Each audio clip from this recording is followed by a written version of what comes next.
Levez vos yeux en haut.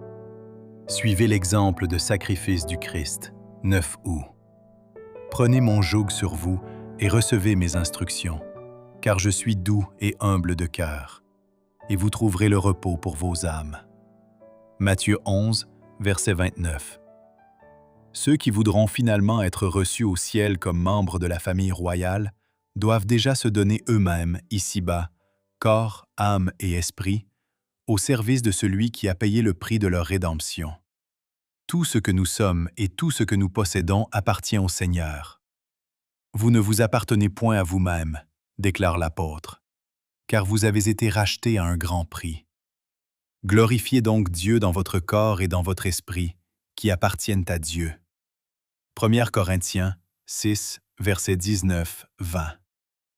Vous êtes-vous consacré entièrement au Seigneur? Peut-il vous utiliser comme vase d'honneur? Faites-vous fidèlement votre part dans sa cause? Dieu a assigné une tâche à chacun. Il souhaite que chaque croyant collabore avec lui dans l'œuvre du salut des âmes. Quand sa cause souffre, faute de moyens, comment peut-on mettre ses services à prix, refusant de se charger chaque jour de sa croix et de se sacrifier pour la cause du Christ? L'accomplissement de la promesse selon laquelle nous serons co-héritiers de Christ dépend de notre bonne volonté à renoncer à nous-mêmes. Lorsque le Christ prendra possession de son royaume, tous ceux qui l'ont suivi sur cette terre dans l'abnégation et le renoncement recevront la récompense de la vie éternelle. L'appel du Christ au sacrifice et à la soumission sans réserve signifie la crucifixion du moi. Pour répondre à cet appel, il nous faut une foi totale en lui, le parfait exemple. Nous devons pleinement comprendre que nous avons à le représenter dans le monde. Tous ceux qui travaillent pour le Christ doivent suivre sa ligne de conduite. Ils doivent vivre sa vie. Pour eux, son appel à un abandon total doit être suprême. Ils ne doivent permettre à aucun lien, à aucun intérêt terrestre de les empêcher de lui rendre l'hommage de leur cœur et de mettre leur vie à son service.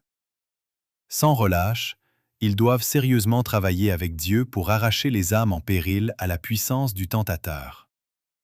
Le Christ enseigne constamment ceux qui lui sont ainsi attachés, et il les fait passer par des étapes successives de progrès dans l'expérience chrétienne. Ils doivent passer par les difficultés et la perplexité, afin qu'ils puissent apprendre d'une façon plus parfaite la volonté et les voies du Christ. Mais ils prient et ils croient, et par la pratique, leur foi augmente. « Prenez mon joug sur vous », a dit le Christ quand il vivait et travaillait sur cette terre, revêtu de la nature humaine. Il a constamment porté le joug de la soumission, rencontrant les difficultés que les hommes doivent affronter, supportant les épreuves auxquelles ils sont soumis. L'ennemi nous attaquera constamment, de même qu'il a attaqué le Christ, et il nous présentera de grandes tentations. Mais il existe une sortie de secours pour chacun de nous.